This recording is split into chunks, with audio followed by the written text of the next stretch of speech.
started in RC, one question I get asked a lot of is, what car would you recommend to buy, Richie? What shall I spend my money on? So I thought I'd record a video and give you guys and girls out there my thoughts on how to get started in RC. Well, one of the attractions of this hobby is a great diversity of things that you can get out there, from slow cars like this Traxxas Crawler through to extremely fast ones like this Traxxas XL1. Or a drift car might be your thing. You might not have the room to run something large, so this is something smaller like this Red Cat Volcano 18. For many of us, a monster truck or an off-road buggy like this one is our first starting point. There's a lot of diversity about the RC hobby that makes it great, which can also make it a minefield to decide where to spend your money to start with. Do you start big, buying something at $500-600? Like this bad boy, which whilst it looks like a Traxxas Slash, actually takes 6S power, which means you need to buy 2 of these batteries around about $80 a piece. And whilst this thing is quite fun, as it does about 65 miles an hour flat out, you're also going to need to budget for buying a lithium and polymer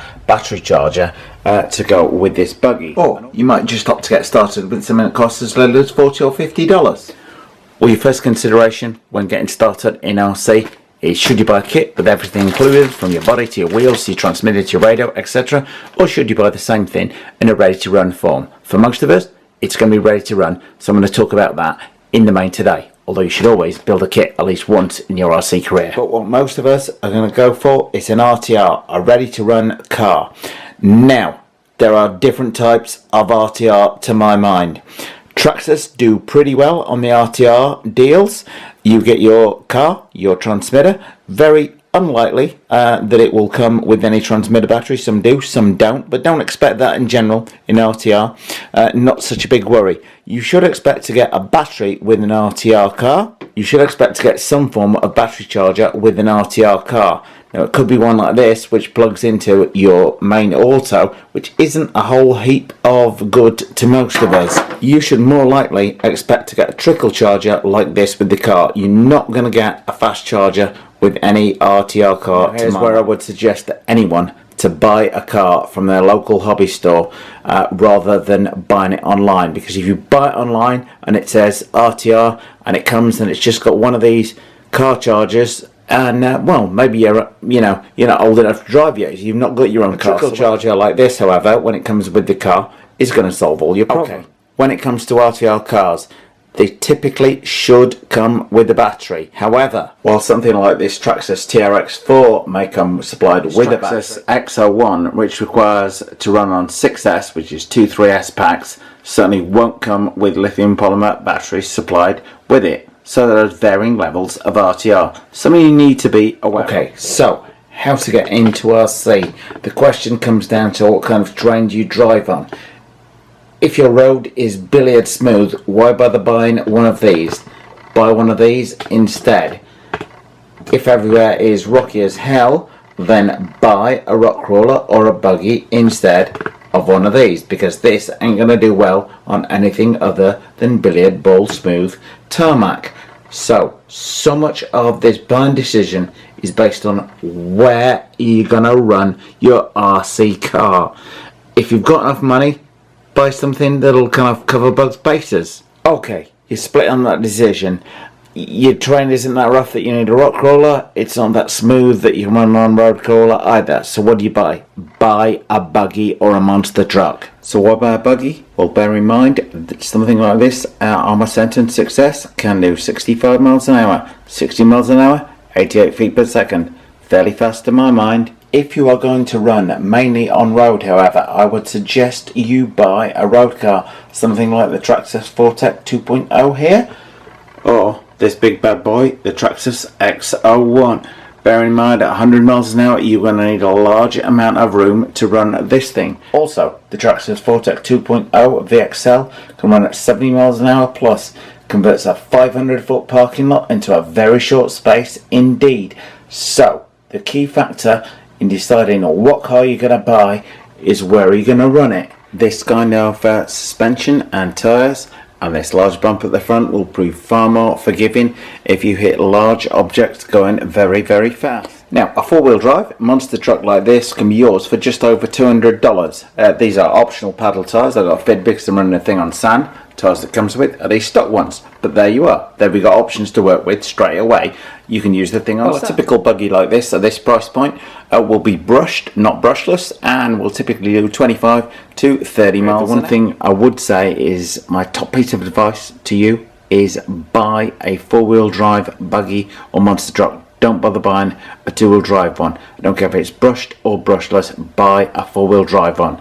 You will feel the benefit in the long run. Speaking of which, brushless or brushed? For that is going to be your next big decision. Okay, when it comes down to should you go with a brushed car as your first one or should you go with a brushless car? Brushed is a much better option to start with. It's a much lower entry point. Due to the lower speed, a lot less will go wrong. When you fit brushless, you're going to hit things much harder, more things will break. Also, when you make a switch to brushless, it's going to be putting much more power demands on the car, and things like tyre wear. You see this little nicks taken out of the back of this. Things will happen, and things will wear faster with a brushless car than they will do with a brushed setup. Also, a brush car will take nickel metal hydride batteries like this one.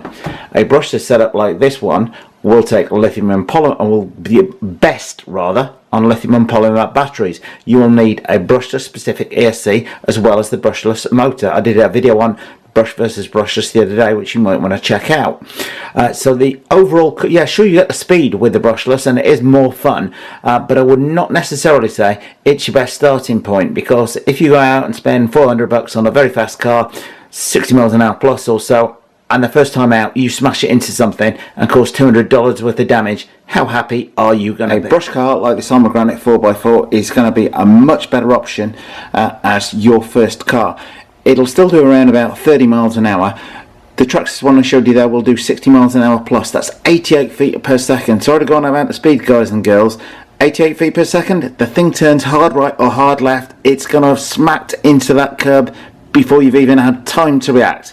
This thing, however, is not going to plough into the curb as fast, and it's got that nice fat bumper on the front to absorb the shock. Going with the brush setup has many advantages. Primarily, there is the cost one, and that this will use a nickel metal hydride battery. It will also take a 2S Lipo battery as a matter of interest on it, as many of the latest RC cars will do, so you can still get that Lipo punch for that little bit of added excitement on there. But a brush setup in general will run on nickel metal hydride batteries, which will provide a much lower entry point to the hobby. Less power is going to mean less things break, so you're going to spend more time having fun driving a car like this than you are do in the workshop with one like that. Or one like that. Also remember, it's not just about buying that buggy to start with, it's about the running costs of the thing. Like this is going to need a new body shortly, so you're going to need to budget for things like that along the way. Some RC cars are cheap to run, cheap to parts, cheap spares, and some are not. Well, there are certain tools that are essential and will come with your RTR car, and there are those nice to have tools which will make life a lot easier when working on your RTR car. So you need to give a consideration to budgeting for that. You could find that it is worthwhile investing in a good charger from the outset, like this high-tech one. It will charge both nickel metal hydride batteries, which your RTR comes with out the box, as well as lithium polymer batteries, which you may well upgrade to. Well, whilst Traxxas may make some absolutely fantastic cars, the one thing they do not supply the best of is batteries. Indeed, you may need to invest in something like I've done here, which is a multitude of different battery connectors. Something you need to bear in mind and take into consideration as you move forwards in this RC hobby. I would recommend to anybody with enough money to buy more than one RC, buy a rock crawler. Sling it in the back of your car. You can take these things anywhere. You will have as much fun and learn more from going slowly than you will from going quickly. Bear in mind, to go quickly, you need to go slowly first of all. So do your research locally. Go into your local hobby store, find out what cars they have lots of spares in stock for. If you're buying your first RC car, there is nothing worse than buying it and then find you having to wait 2 weeks for a part once you break something. I would say deciding on your purchase is where are you going to run the car. There is no point in buying like an on-road car like this if all you've got around you is rough surfaces, grass, dirt, etc. This thing needs billet smooth tarmac to run on it. So biggest consideration, where are you going to run the car? Brand wise, what would I recommend? I just like good RC cars. I don't care who makes them. I've no brand preference whatsoever. You may want to take into consideration now what your local hobby shop stocks in terms of that supply of spare parts for when things go wrong like this, as things will go wrong. Well, I hope you liked how to get started in RC. If you did, you want to see more of these great cars running this summer, then please do subscribe and by all means share with friends.